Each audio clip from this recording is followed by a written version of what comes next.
সম্প্রতি ৪৫ সদস্যের আমেরিকান একটা ডেলিগেট ২৫টা কোম্পানির বাংলাদেশ সফর করেছে অগাস্টের ১১ তারিখ থেকে ১৩ তারিখ।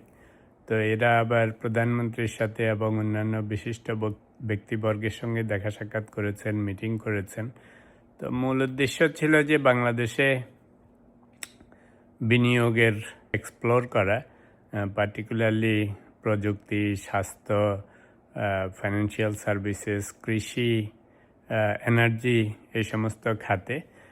তো প্রধানমন্ত্রী আহ্বান জানিয়েছেন মার্কিন বিনিয়োগকারীদের যে দীর্ঘমেয়াদী বিনিয়োগ করার জন্য বাংলাদেশে। এদিকে পররাষ্ট্র প্রতিমন্ত্রী শামা ওবায়দও ওদের সাথে লাঞ্চ টাঞ্চ করেছেন। ফেব্রুয়ারিতে যে বাংলাদেশ মার্কিন বাণিজ্য চুক্তি হয়েছিল, সেই চুক্তির কাইন্ড অফ ফলো আপ বলতে পারেন, যে এখন ওরা আসছে এক্সপ্লোর করতে যে বাংলাদেশে কি অবস্থা। তো এই যে ডেলিগেট আসছে তার মধ্যে বেশ বড় বড় লোকজনও এসছে, যেমন শেভরনের লোক ছিল, ভিসার লোক ছিল, মাস্টার কার্ডের লোক ছিল। তো এগুলি তো বিশ্বখ্যাত বিশাল বিশাল কোম্পানি। তো বাংলাদেশে যদি আমেরিকান বিনিয়োগ বাড়ে, বিশেষ করে বড় বড় কোম্পানিগুলি হাজির হয়, অবভিয়াসলি একদিকে যেমন বিনিয়োগ বাড়বে, কর্মসংস্থান বাড়বে, বাংলাদেশ বিশ্বের বড় বড় কোম্পানিগুলির সেবা পাবে, সেটা একটা ভালো দিক। খারাপ দিকও আছে, কম্পিটিশান বাড়বে। যে কোনো সেক্টরেই আমেরিকানরা আসবে, সেখানে বাংলাদেশের নিজস্ব যে প্রযুক্তি আছে, নিজস্ব প্রোডাক্টস অ্যান্ড সার্ভিস আছে, কম্পিটিশান বাড়বে। তো এটা খারাপ হইলেও আবার ভালো দিকও আছে এটার মধ্যেও। যে কোনো সময় যখন এই কম্পিটিশান বাড়ে, মানুষ ভালো সার্ভিস পায়, ভালো গুডস পায়, কম্পিটিটিভ প্রাইসে পায়। তবে আরেকটা জিনিস যেটা ঘটতে পারে সেটা হচ্ছে আমদানিকারকরা, ইম্পোর্টার যারা, এরা আবার হয়তো একটু বেশি ইন্টারেস্টেড হবে আমেরিকান প্রোডাক্টস বা সার্ভিসেস বাংলাদেশে ইম্পোর্ট করার জন্য বেশি। জিনিসটা খারাপ না, কারণ আজকালকার দিনে কম্পিটিটিভ মার্কেট হলেই তো ভালো। আপনাদের মনে আছে যখন মোবাইল ফোনের কথা, সেই ১০০ বছর আগে সিটিসেল যখন বিশাল একটা বের করেছিল, কত দাম ছিল। তারপরে গ্রামীণ ফোন যখন শুধু মোবাইল ফোন নিয়ে এসেছিল, কীরকম কম্পিটিটিভ ছিল, কীরকম দামি ছিল, পাওয়া যেত না। তো ইন্টারেস্টিংলি তখন আবার আমি সিমেন্সে ছিলাম, যখন গ্রামীণ ফোন নতুন নতুন ফোন সার্ভিস দেওয়া শুরু করে। ওরা আমাদের সিমেন্সের সেট ইউজ করতো, আমরা সেট সাপ্লাই করতাম। এনিওয়েজ, তো কিন্তু পরবর্তীকালে যখন কম্পিটিশান বেড়েছে, এখন তো প্রচুর কোম্পানি, এখন দেখেন সিম কেনা কত সোজা, ফোন কেনা কত সোজা, নাম্বার পাওয়া কত সোজা। So it's all because of competition. তো এখন যদি আমেরিকান যে কোম্পানিগুলি এসছে, ওরা অলমোস্ট সব খাতকেই দেখতেছে, প্রযুক্তি বলেন, স্বাস্থ্য বলেন, কৃষি বলেন, সব খাতেই ওরা দেখতেছে যে কোথায় কি করা যায়।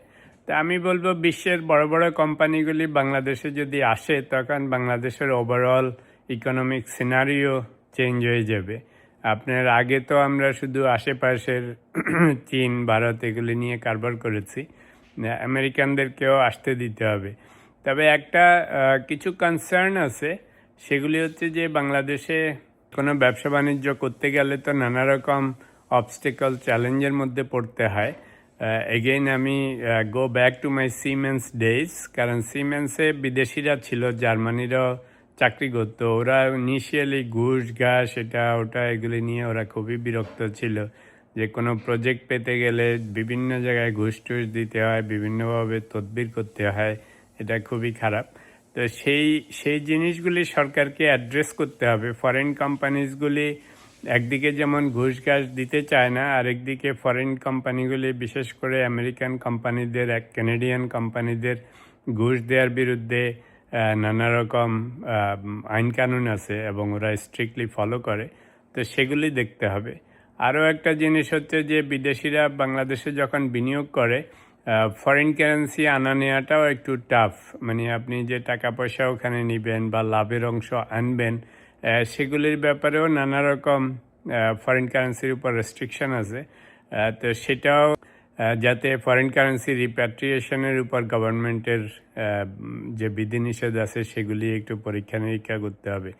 তবে সিম্পল কথা হচ্ছে যে প্রধানমন্ত্রী যেমন বলেছেন যে মার্কিনীদের অনুরোধ করেছেন বাংলাদেশে লং টার্ম বিনিয়োগ করার জন্য, এটা খুবই ভালো হবে। কারণ আমেরিকান কোম্পানিগুলি একবার বাংলাদেশে যে হাজির হলে বুঝতেই পারতেছেন ওদের সাথে আরও অনেক কিছু যাবে, লোক লস্কর যাবে।